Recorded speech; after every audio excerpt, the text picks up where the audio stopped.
即阵啊，民众若去到台北市立动物园，有通看到新朋友普通羊，看起来古水，互人想要甲伊笑笑。毋过普通羊本地是巴西物种，因为走私入来到咱台湾，去互海关查到，也普通羊是保育类，才无甲伊杀杀。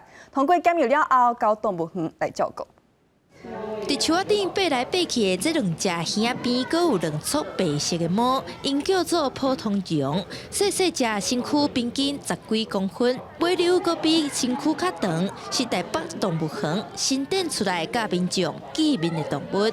在普通绒，它原则上是生活在巴西东北方，那当然就是比较偏向像雨林里面的环境。那因为个体那么小，所以大家可以想象环境上的复杂度要很高。在这边我们怎么提供它比较复杂的一个环境，就是一种思考。本地是南美洲的生物，2tháng前走私入境，伫桃园机场，互海关查到，通报防检局，发现是保育类动物，才交予动物园的保育员来照顾。